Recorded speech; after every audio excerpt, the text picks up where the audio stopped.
Welcome back to Popcornia. I'm Ahmed, and today I'm joined by the super salt Papi. Or should I call you Nathan? Which one? Just Nathan. Nathan. Fine. You're going by a more Yeah, I'd like normal people name. to know my real name. Okay, what sparked that change? Because Daniel before Bustamante. before it was the super salt Papi, the what was it, the boogeyman. No, as I get like serious and have tougher challenges, Yeah. I would like my real name to be announced, like Okay. Nathaniel Bustamante, like their names, isn't it? Tony Ferguson, like things like that. Real Okay, name. so you're going down a more professional route Yeah, now, yeah, yeah? yeah. Yeah. As the challenge gets tougher. Oh. Yeah, yeah. I do remember you actually saying at one point you wanted to. I think you said I interviewed you in Qatar, and you said a couple more fights, and then maybe you'll look to go pro. Is that something still in your Like mind? that's if that's what the system wants me to go through and the money makes sense, I'll do it. Yeah. You still having conversations with Eddie Hearn? No. I'm with moms. Yeah. Like in a Kal Sarlan, Misfit Boxing. Yeah. Yeah. So, okay, let's talk about your opponent first. Tony Ferguson. He is an MMA fighter, but a lot of the Misfits fans, they only know Misfits, only know boxing. They won't know much about him. Just tell them, what do you know about him?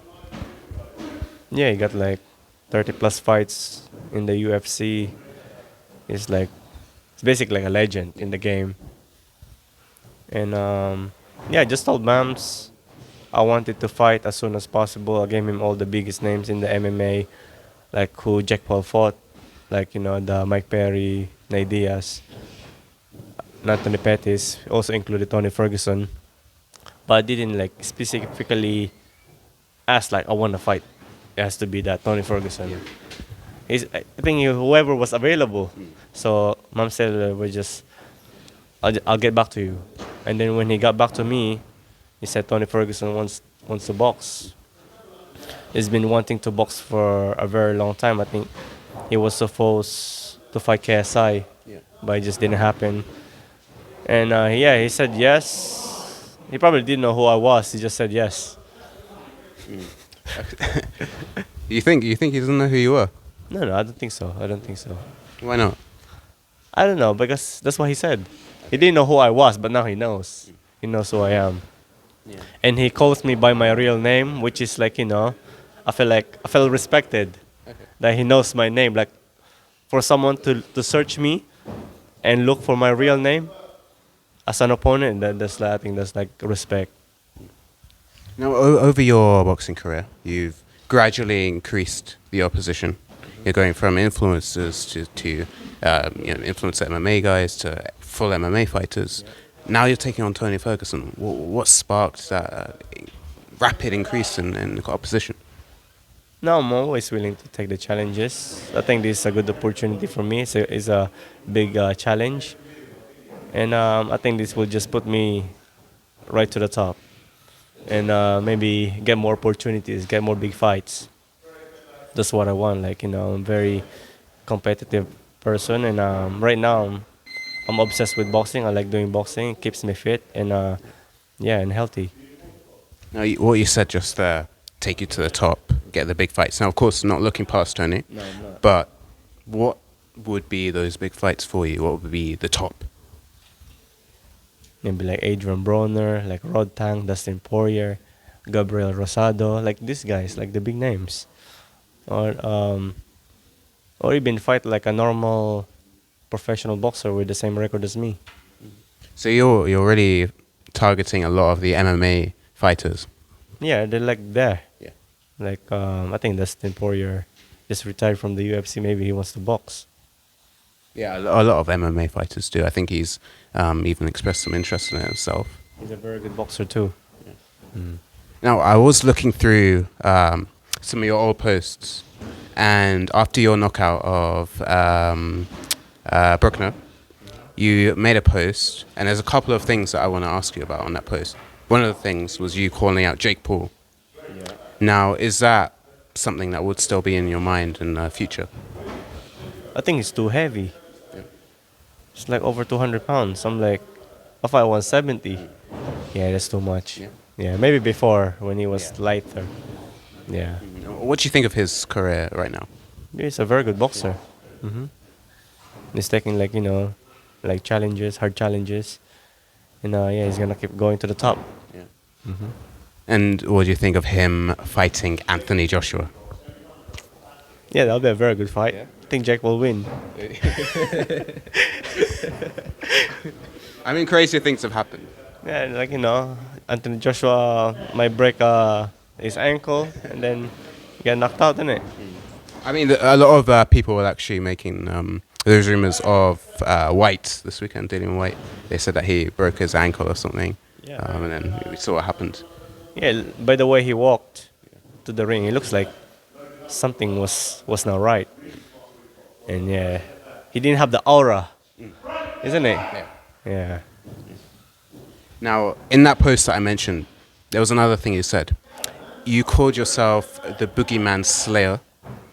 Tony Ferg, yeah, you did. That was before when I fought Josh Bruckner, yeah. And Tony Ferguson, his fighting name is El Kukui, which translates to the Boogeyman. Yeah, I'll be the Boogeyman Slayer. Yeah. You think that's just some fate there? I think because I feel like I've been here before. Yeah. I won 3 times before, 3 times in a row. Yeah. Yeah. Then I went to the Ariel Halwani. After that, I lost twice, and then I won 3 again, and then I went back on Ariel Halwani. Right. So now I feel like I'm in the same level of game. I have to fix my mistake, and it's time. Let's talk about those mistakes, right? The first time you took a big step up. Anthony Taylor, it was a big step up. I wasn't, maybe I wasn't ready. Maybe I didn't have enough experience. I may be talented and strong, but maybe I didn't have the right experience. But now I feel like I do, so I'm gonna do this. When you say you feel like you do, what makes you so confident this time? I've been consistently in the gym. Back then, I win. I go on celebration, go back to Philippines, like eat loads of junk, don't train as much. But ever since I lost back to back, I just been in the gym consistently. So that really instilled a lot of discipline in you now. Yes, more discipline, and yeah. Now, speaking of Tony More Ferguson. focus, yeah, more focus, yeah. Yeah. Now, speaking of Tony Ferguson, there was an article, an interview that came out yesterday, in which he was talking about you, and She was talking about me. Tony Ferguson. I thought Ferguson was Who do you think I said? I thought you said she. No. So Tony was talking about you, and he was talking about your prediction, your original prediction of the fight, where you said you'd knock him out, and he was criticizing you a lot, saying, "Oh, why didn't he say that to me in a face-to-face? He's a lot of swearing, but he's a bitch. He's I'm gonna make him piss bloods and a lot of very visceral comments." How do you feel about that? I mean, I didn't really meant to say I'm gonna knock you out. It's just like a fighting talk, innit? Like what everybody say. Like I know we're gonna go there, we're gonna punch each other in the face, and whatever happens, happens. That's about it. Do you think he took his deep, in the heart? I think he wanted to have a very hostile face-to-face, something, a classic kind of Conor McGregor type build-up, where the fighters seem to hate each other. And then when you were very nice and respectful, he maybe was a bit disappointed, I'd say. Maybe, yeah, but we'll see on August 30th. I think he said that he's from that interview. He said that he's coming to hurt you and do a lot of damage to you. This is the boxing game. We're gonna be hurting each other. I know it. Are you ready to hurt him as well? Yeah, look, I hurt pretty much everybody in the ring. It's not gonna be any anything different. If I see a shot and I'm ready to knock him out, I will knock him out. Yeah. But obviously, I'll try win by whatever it takes. It's not because the more you look for the knockout, the more it's just all over the place. Yeah. That's a very professional answer. A lot of the boxers say. Yeah, because I've been training boxing. when you look for something, it never happened. Yeah, you've been media training as well. I can tell. Yeah. Now, I always ask you about this, but I want to know what is your I guess your inspiration, or not inspiration, but your reason to fight. What reason? Yeah, your reason to fight. I just enjoy. I got obsessed with the boxing. Like I'm very competitive, and yeah, I like to compete. Um, I don't think I was meant to be doing this anyway. I was supposed to do ultra white collar 3 years ago, Okay. but I was invited to go show star boxing with Dejin Wasabi as the prelims, and then the rest is history. Yeah, I still remember that fight. I was there actually. I remember seeing the skill. You know, I was just supposed to do the ultra white collar like for charity, but like yeah, Now you mentioned one thing there. You said you're competitive. Now this fight is for the interim middleweight belt. Is that something that adds a bit of incentive to you for this fight? yeah, that would be a very nice collection in my room.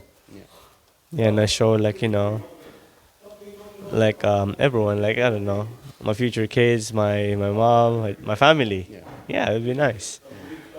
Yeah, you said collection. Nice collection, yeah. So you wanna be adding to that. I mean, you've already got the ICB ambassador. Yeah. So you wanna keep adding more belts. Knockout rewards. That's another like add to the collection. Now, this belt, middleweight belt, you're fighting at 170. So what's the reason for the weight there? Because I believe the Misfits middleweight caps at 165. I mean, like it's Tony Ferguson, man. He can do whatever he wants. Bend the rules a little bit. Yeah, like 170 is 170. That's I think that's what he fought. That's what he's comfortable fighting at. Yeah. So So you don't think maybe it's pushing you or the winner towards some future fights, because it is an interim belt. Gibb currently holds the the actual world belt. Is that a fight that's being aligned? yeah, of course. If he wants to fight, we'll of course we'll take it. If he doesn't, I'll happily be the new champ, and I'll defend it against a serious opponent. Do you think he'll want to fight you? I'm not sure. I don't know. Do you want? I don't really think about who I'm gonna fight next. Blah blah blah. I just go with the flow. I think a lot of people want to see you and Gibb, especially me. I think that's probably the only fight that makes sense for him right now outside of a professional. Because like style make fights, so we just don't know. And are there any other fights in the space that interest you? I mean, a lot of people have been wanting you to rematch Slim. What's on your mind? Yeah, of course. Like I'll revisit them, but right now they're at the bottom of me. I'm at the top, so it doesn't make sense. Right now I'm gonna keep moving forward, and then one day I'll revisit them. But right now I don't even know what they're doing. Like they're chilling. Yeah. So Yeah. And you mentioned that actually, them being on the bottom, you being on the top. yeah. That's reflected in the rankings as well. What do you think of those pound for pound rankings? There's been some mixed I opinions don't on really it. mind. Like where I go, I'm just happy. I'm just happy to be here.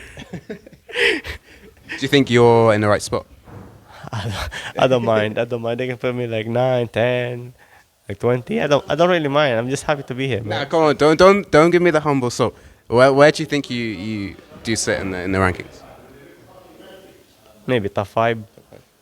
But they're including the Pros as well. yeah, the pros. So yeah, top 10. I'm happy with top 10, top 20. It's fine.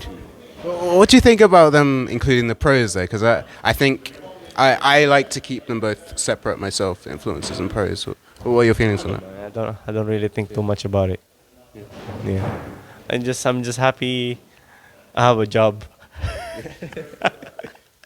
Yeah, thanks to all the fans, people watching, supporting. Yeah, that's why we have a job in it. Yeah. Now you are less than a couple of weeks out from the fight right now. Yeah. How are you feeling? Are there any nerves? Yeah, there always gonna be nerves, but I feel like that's what makes me fight better when I have nerves, when I'm not underestimating my opponent. And yeah, this one when I fought in Ken, I had nerves. This time I'm gonna have nerves as well. I'm gonna make sure, yeah, I fixed my mistake. And you mentioned the King Kenny fight there. Did you expect such a relatively early, but also like an insane knockout? Did you expect that? No, no, not really. I didn't look for it. It just happens. Maybe it was a lucky shot. I don't know. Don't say luck, so No. don't say luck. maybe There's it was only luck. so much luck Like, someone can have. We're all like the same level. Like it's all 50-50 fight. Like with 10 ounce, if he hits me with that clean shot to the face, I'll be dropping to the floor too. It's all like, it's whoever gets hit first, isn't it? Yeah, it's like that. Yeah. Hmm. Yeah, I can see that, but I think a lot of people were surprised by just the brutality of that knockout. Yeah, I do punch hard. Yeah, I mean, all my wins is by knockout on Misfit Boxing, apart from my losses in it when I get knocked on myself. But it's like that. Yeah. Yeah. You must have been pretty ecstatic after that win. Yeah, I was happy, but like just there's more opponents. Like it's no time to rest. Yeah. All right, so you're really living like a professional now. Yeah. Yeah. And lastly, I want to get your thoughts on the professional world of boxing as well. What are your feelings on the recent big fights? Opo. For anyone, like the Usyk being undisputed again. Look, U6 37 and skilling the young guys. So Tony may be that good. I don't know how he's gonna fight. Maybe he's gonna fight like Jaron Ennis. We don't know. We don't know how good he is, isn't it? So I just have to be prepared for the best Tony. Yeah. And what are you thinking about the influencer scene as well? Is there anyone that you think is a rising star in the scene? Joey Essex. Yes. Yeah, can be one of them. Maybe Deji if he comes back. Yeah. Yeah, there's still a lot. But like they don't really want it. They don't really want to box. So You don't think? I don't think so. No. I think Joey's seemed, at least he Joey talks. Essex now. Yeah. Yeah. Maybe, but we'll never know after his fight. Maybe he doesn't want to continue, or maybe he wants to continue. So And can I get a prediction for his fight? I'm not sure. It's probably like a 50-50 fight. You must be leaning one way. Maybe Joey Essex. I'm not too sure, but the guy he's fighting is like he's probably good as well. Yeah, I mean, so Joey, he's been living boxing for a long time, even though he's never fought. His opponent, he had one fight, which he fought a professional in his debut. He lost that fight, but he was taking lots and lots of big shots. Wow. He was, So he's tough. Yeah, he was not going down, and he did come back with some good counters as well. It was reasonably competitive for like a couple of rounds. We'll just see August 30th, man. That's all about it. Sure. Now, before I let you go, anything coming up for yourself? Anything you want to let the people know? Buy the tickets, buy the pay-per-view, don't blink. Don't blink. What happens if they blink? It's over. Okay, so It's either me or Tony Ferguson sleeping on the floor. okay. We got a prediction though. No more humble soul. Also, thank you for chatting with me, and I wish you well for your fight. Thank you, bro. Appreciate it. All right, take it.